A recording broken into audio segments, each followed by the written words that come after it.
Welcome to Ask the Expert, a daily series from 8:30 to 9 a.m. to help small businesses. Please do ask any questions in the comments or use the hashtag QBATE on Twitter. If you need any more advice, please do join the official Intuit QuickBooks SMB community group on Facebook.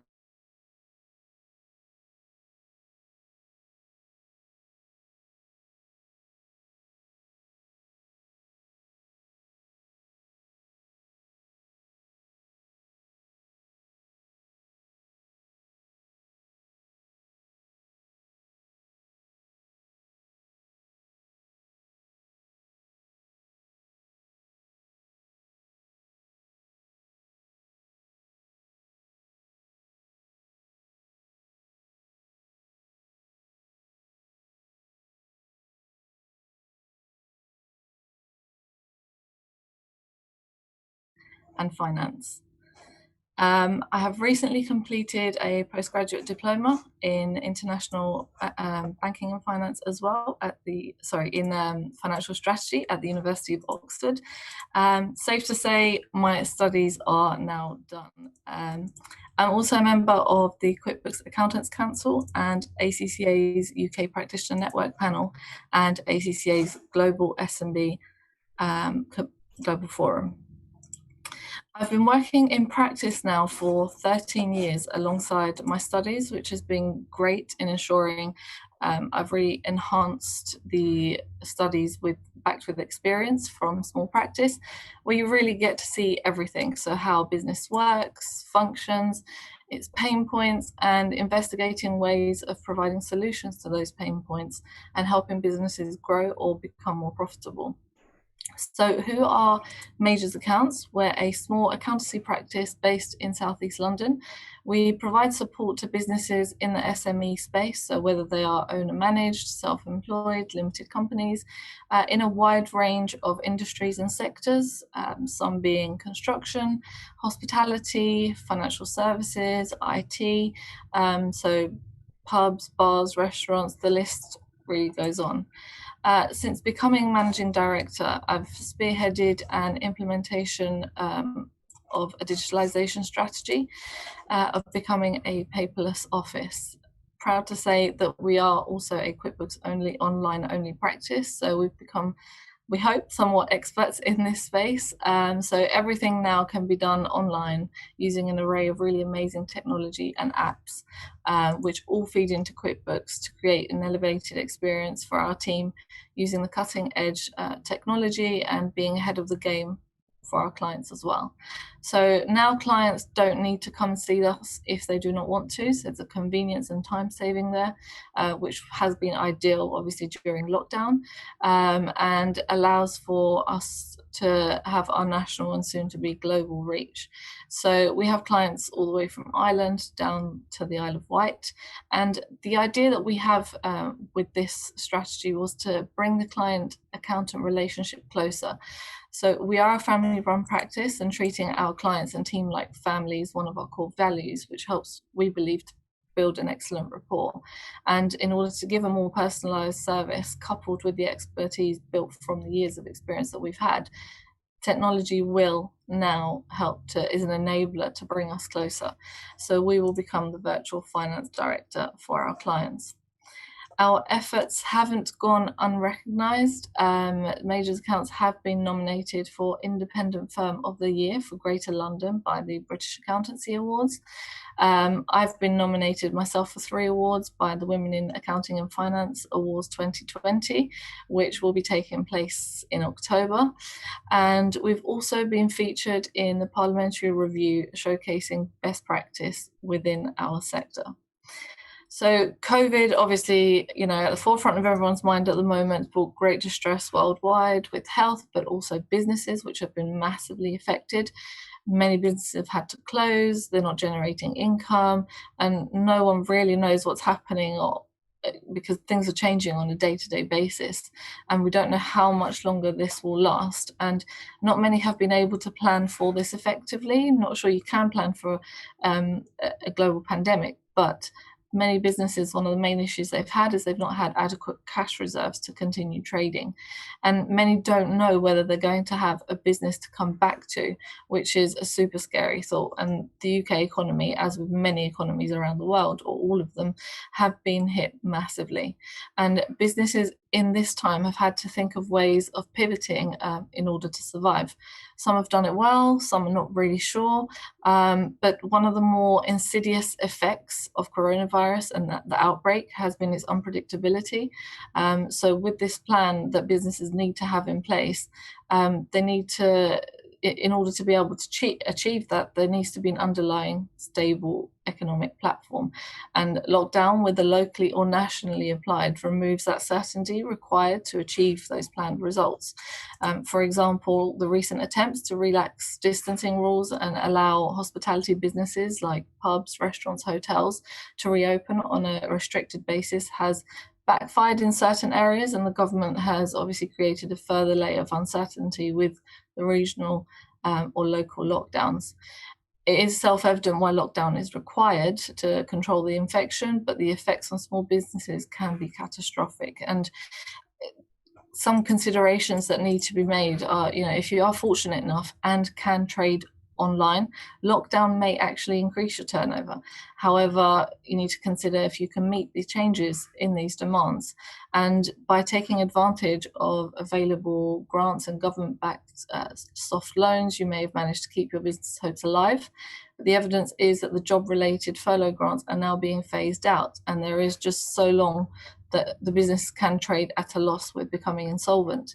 And business, obviously lockdown has meant that you are or were effectively closed to business. So if the present easing creates more infection, further restrictions may be required, either locally or nationally, which may require business owners to face up to the unpalatable choices.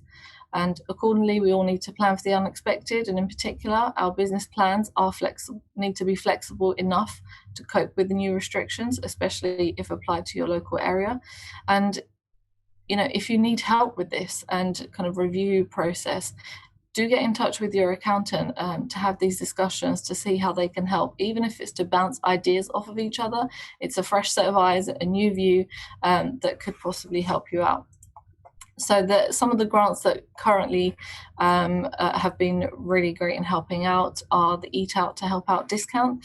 So for the month of August, from the 3rd to the 30th, meals eaten at any participating business on Mondays, Tuesdays or Wednesdays have had the luxury of 50% off up to a maximum of £10 per head, including children. And this scheme was introduced with the idea to increase the trade and customers coming through the door. And your business, if you're participating in this, will be able to claim that money back weekly. So you should have been doing that weekly, and funds are being transferred into your business bank accounts within 5 working days. Now the service closes on the 30th of September, but there has been a call from a lot of businesses to extend this scheme to September as well, as small businesses have classed it as a huge success. As of the 25th of August, it was reported that 64 million meals were bought using the scheme, and 84,000 businesses were registered for it. So obviously it's been a great help. And alcohol has been excluded from the scheme, so places like pubs feel like they've been unfairly hit or left out. There are calls as well for this to be extended for those in September to include alcohol as a way of boosting their income or for those under local lockdown which haven't been able to take part of the scheme because they weren't allowed to open, to allow an extension for them as well. Whether it will happen or not, we'll see. And some businesses have actually said that their footfall has been so high that they will continue the discounts into September to increase customer turnover and encourage more sales, just because it's helping them out to be able to cover some costs. They're generating more turnover and they're going to do it out of their own pocket and still provide that 50% discount. So let's do all that we can to help out these small businesses that are just trying to survive. Hopefully we will come out of this, but let's give them the best chance. So if you're able to, please do try and go and take advantage of this scheme. Obviously you're getting a discount as well, but you're helping another business to survive throughout this really difficult time. And also VAT reductions, so VAT on food, accommodation and attractions, so eat-in, takeaway restaurants, cafes, pubs, cinemas, theme parks and zoos. They're reduced VAT from 20% to 5%, or if you're on the flat rate scheme, percentages that have been reduced to can be found on the Gov website. And this runs from the 15th, or has been running from the 15th of July to the 12th of January. Food and non-alcoholic drinks sold on premises for consumption and hot takeaway food and hot takeaway non-alcoholic beverages are also included, including sleeping accommodation, hotels, and admissions, as I mentioned, to different theme parks. Now, furlough grants obviously have been helping out many people for the month of August. As a reminder, employers will be paying some of employees' NIs, and in September, the furlough percentage goes down to 70%, and in October down to 60%, and eventually it will be phased out then. There are also new tech grants, which have been introduced really recently. So these grants can be used for new technology and other equipment and professional, legal, financial and other advice. So the grants are between £1,000 and £5,000, but are likely to be capped at £3,000 with a maximum, with the £5,000 maximum only awarded in exceptional circumstances. But again, this is another chance to really see how you can adopt technology and get that government help. Something that's been really interesting during this period, as many people have been furloughed, they've been at home and not really doing much, they've started to think of what they can do for themselves. And some of them don't know if after October they're going to have a job because furlough scheme stops, and they may be made redundant depending on whether their employers are able to, bring them back and start paying them. So there has been an increase of up to 47% in June of startups. Unfortunately, the downside to this is that 57.6% of these businesses usually fail within 5 years. So although everyone has kind of jumped on this bandwagon to do something for themselves, which is really encouraging to see, you need to really ensure, how you're not going to be one of those casualties of being, failing within 5 years, and making sure that you have the right advisors behind you.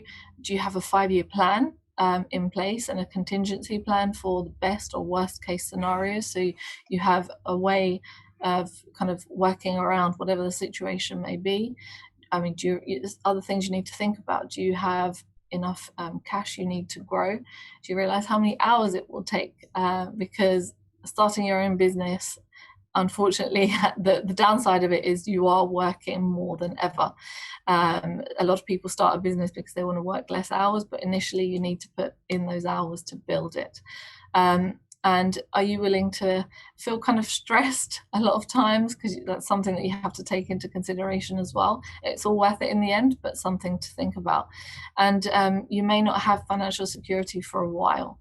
But if you believe in what you've created, say your product or service, then it will pay off in the future. You just need to make sure you've got the right advisors behind you to do kind of all of these plans to make sure that you're not caught out by any surprises. So I'm going to start taking questions now. I see they're coming in. We have a question from Tarina from Instagram who says, hello, do you have advice with the details of cash flow when starting out? What would I specifically need to know, and how can I project cash flow suitably? So this is actually quite interesting, kind of follows on from what I was just talking about. In terms of cash flow, you're going to need to consider, I would say, at least for the next year or two in advance, if you don't generate any sales, how much cash are you going to need to cover your personal expenses and expenses of if you have a product, for example, paying suppliers, whether you're going to be buying things in bulk. Obviously it will be cheaper, but do you need to buy things in bulk if you're not going to be selling right away. And also, if you do buy in bulk, you'll have storage costs and other associated costs to that. So maybe start off with, say, smaller purchases, smaller orders, and look at ways of, starting off online rather than getting a premises. There are benefits to both. Even if you are planning to get a premises at the moment, you'll probably get them slightly cheaper because of, the fact that many businesses have closed actual shops. And I don't know if you go to your local shopping centre, for example. I know where I live, there's about 50% of shops in the shopping centre that are now closed. They're all empty. So possibly that's one way if you need to increase kind of your exposure to the area. But otherwise, online is a great option. But things like this, so also looking at different kind of options that you have with loans to be able to fund the cash, to fund all the expenses that you have, but also making sure you can cover your own personal expenses, and also see when you think you're going to start making sales, so if you can pay these loans back or not. We have a question from Reese from Facebook Messenger who says, good morning, Eriona. Are you aware of any grants or loans for people who are just starting out in business? So there aren't really that many loans at the moment if you're just starting out in business.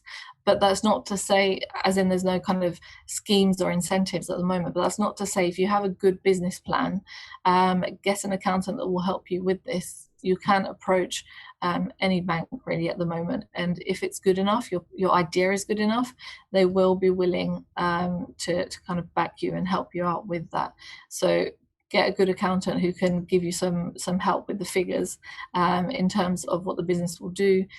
You will know that inside out. It's just making sure that you've put it in a great plan. So you put it to the bank in a certain way to incentivize them to kind of help you out and give you that help initially. There are some banks that are doing 25,000 kind of loans being given out quite easily, or there are government loans that of 25,000 as well, but the process is slightly more stringent. They've always been there, but if you manage to get onto that, that's also a big help, and the interest rates on those are slightly lower as well.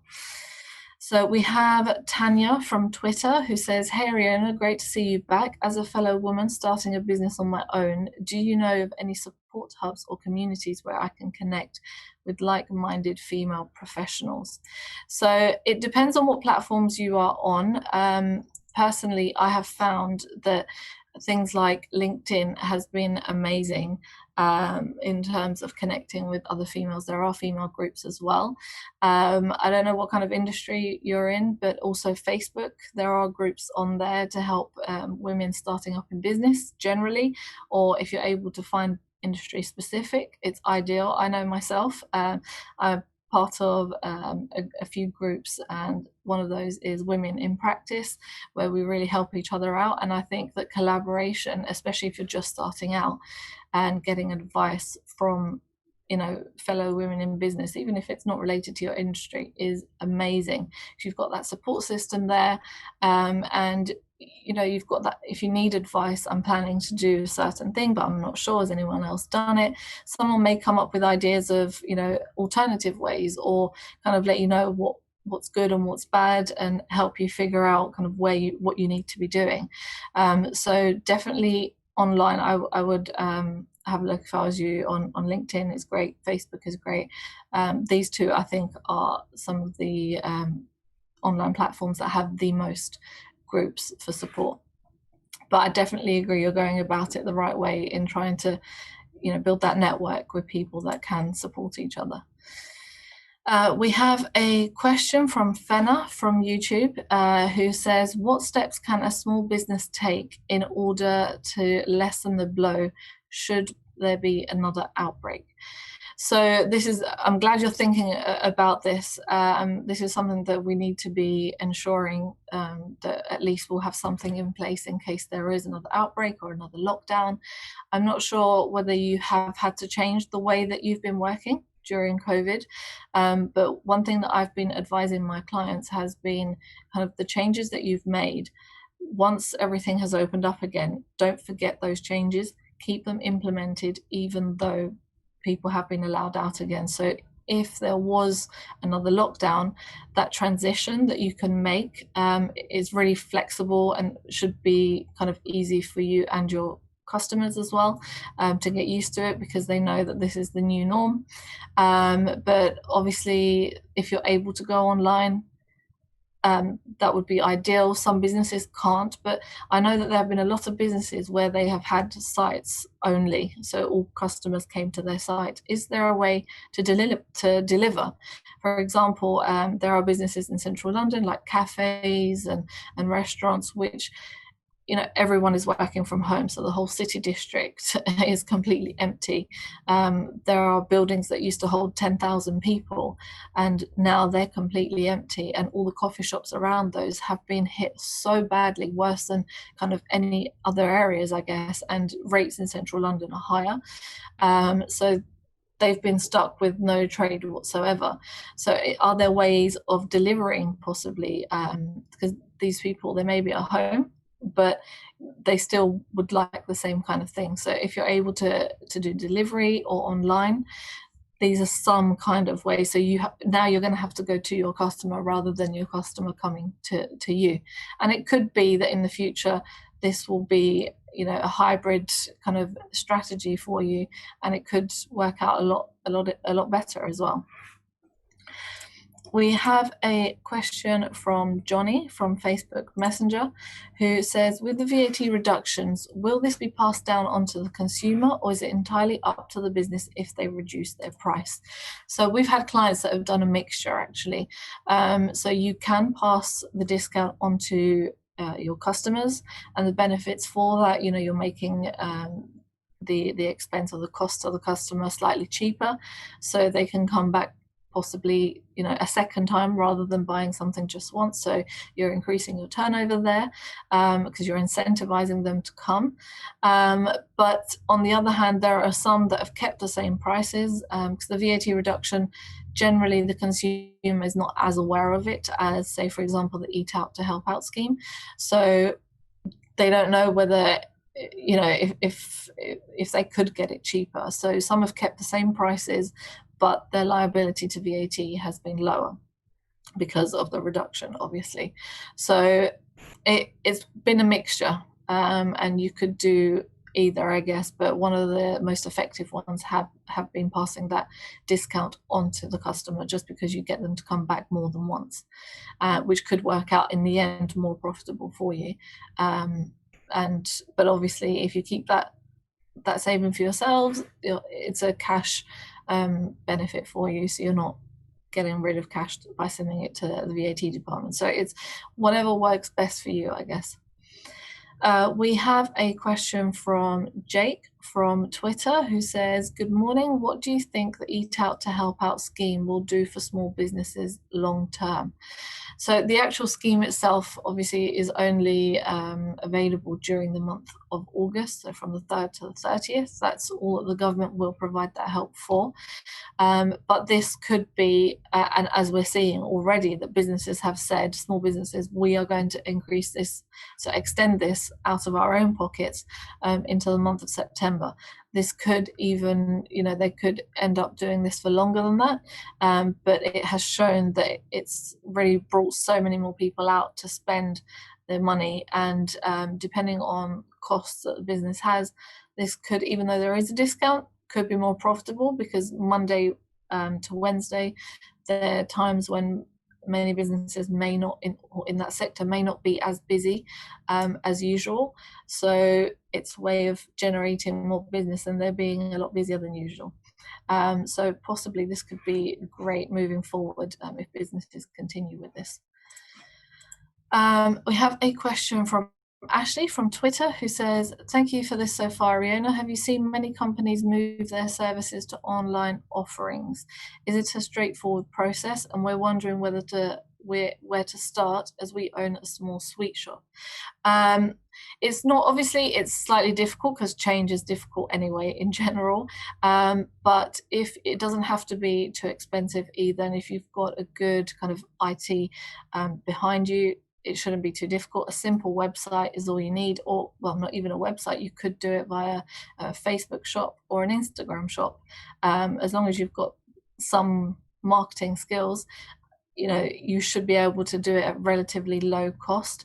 And if it works out, you'll be generating some sales, but moving forward, you could end up doing that permanently. And then being online, you have that ability to have the possibility of having so many more clients. So your reach will be so much further than your shop if you have a shop. And there are quite a few online sweet shops as well, believe it or not. So it's definitely a thing that you can do, and it's not strange at the moment, selling sweets online, and you could end up making so much more from it. Okay, so we have another question from Kurt from Instagram, who says, "Good morning, Eriona. I'm aware that going self-employed will take up a lot of time and I'll have to put the hours in, but I'm wondering if you have any tips how to manage time effectively being self-employed." I have to say, the truth of it is you're going to be working so many hours initially, but if you're passionate about what you're going to be doing, it'll be so worth it and so satisfying when you start to see the fruits of your labor. But in terms of kind of managing time effectively, there's going to be, as I said, it's inevitable. You're going to have to work all of the quite a few hours, unfortunately. So unfortunately, I can't take any more questions because our time is up. But the poll results are in. We asked you, is your company thriving since lockdown measures have been eased? 40% of you said yes, and 60% of you said no, but things are looking up. So this is really encouraging. And I have to say, during lockdown, obviously there have been many businesses that have been affected negatively, but many businesses have actually seen so many opportunities. And if you have been able to pivot kind of well and react quite quickly, businesses have ended up making a lot more money than before. I've seen some of my clients, their income has increased threefold during lockdown when other businesses were really struggling. So I think it was all a matter of mindset and how quickly you're able to react and pivot your business. But it's good to see that at least we've got some positive news that things are starting to look up. So if you have any questions, please do get in touch with the QuickBooks team, support team, or myself directly via email. I'm on Eriona@majorsaccounts.com. We are also on all social media platforms, so on LinkedIn, Instagram, Facebook, and Twitter. We also have on our website a news section which is updated regularly as and when news is released, so please do keep an eye out for that. And we also have our own app, which if you download has its own section of latest news, so you'll get those notifications on your phone as soon as something new comes out. Coming up on Ask the Expert on Tuesday is Sean Goldsmith, who is a specialist advisor to franchisors of large corporates. He's currently heading up a mastermind of close to 350 franchise networks and is actively helping them solve serious problems created by COVID-19. A reminder that if you need any more advice, please do join the official Intuit QuickBooks SME community group on Facebook, where there are accountants and business experts on hand to help out 24/7. I've really enjoyed answering all of your questions this morning. I hope you all have a beautiful bank holiday weekend this weekend.